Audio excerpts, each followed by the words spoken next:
When you decide to go after your dreams, you feel a tremendous spark ignite within you. And you want to run off and materialize that idea now living in your head. You want to change everything: new habits, new activities, a new routine. You want to tell everything about your old life to screw off and simply embrace your new self. But obviously, things aren't quite that simple. And today, I want to tell you about my experience. About 9 months ago, I made the decision to make a radical change in my life. I didn't like my job.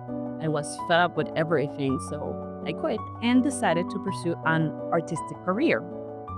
I made my plan, I executed it, but things haven't been at all what I expected. Here's what I've learned in these 9 months. When I first decided to build an artistic career, I immediately set out my plan, integrating drawing into my routine, making it a priority. I also knew I needed classes to advance as quickly as possible and get proper guidance. However, despite wanting to dedicate all my time to honing my artistic skills, other urgent matters demanded my attention. First, I'd quit my job, cutting off my only source of income. Second, I was living abroad and needed to sort out housing upon my return. These two situations require immense focus, and you wouldn't believe the amount of time they consume. A related aspect to all this is finding your identity as an artist. I had no idea where to even begin in the artwork. Should I do painting or drawing? Or perhaps focus on digital illustration, which are so popular now? Finding an identity takes time, and I wasn't even considering it. When I decided to embark on this new lifestyle, I told myself I'd unleash my inner artist, rest myself, and that everything around me would be colorful, eye catching, and filled with my essence. Let me tell you, that's bullshit. Most of the time, I feel like I'm producing ugly stuff. It takes me several attempts to get what I want and be satisfied with the result.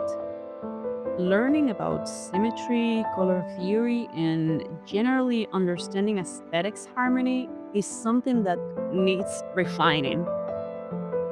Maybe I've had a certain affinity to harmony since I was little, but as we progress, new challenges arise, and with them, frustration appears.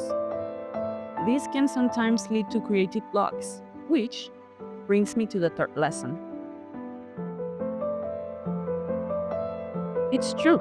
You think that doing something you love would always keep you wanting to do it, but that's not the case. The frustration of not getting the results you want can demotivate you, making you want to pause or even quit. That's why you can't make motivation one of your core pillars. It won't always be there. But even if you don't feel like it, you have to do it. As they say, motivation often follows action rather than preceding it. These are times of great uncertainty. Self confidence is built through experienced self doubt. The truth is, starting something new isn't easy. For someone who's already advanced in another career, it's tough to start from scratch. Making contacts, polishing your skills. Sometimes I even wonder how I did it the first time.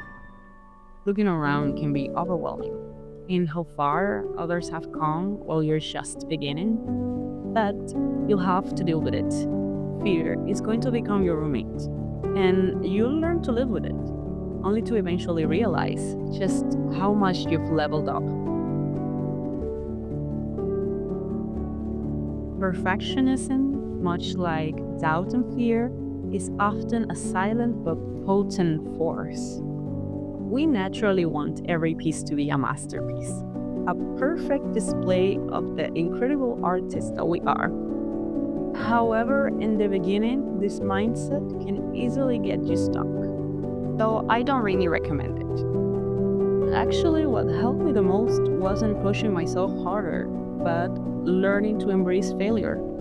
It's about drawing or painting, even if the result isn't what I hoped for. I can always start another sketch until I create something that I truly like.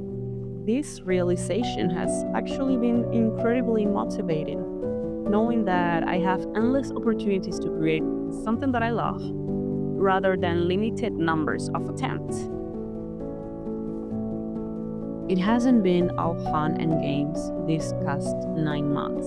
In fact, there's been a lot of stress and a lot of pretending everything's fine, but there has been achievements and goals met too. I still feel stressed, but I'm channeling that stress. I'm using it as fuel to hit my targets. I'm not letting it eat me away. I'm regulating it and learning to work with it, redefine my existence in the process. You can't always dedicate all the time you want to your art. There are other things to do, and finding your place in the industry takes time. Creating an identity and defining your message for the world really hurts sometimes. Days can feel like a slap of reality, but ultimately, anything we pursue in life will feel that way at first. The only difference is whether, as we go through that transformative process, it makes us feel more excitement or despair.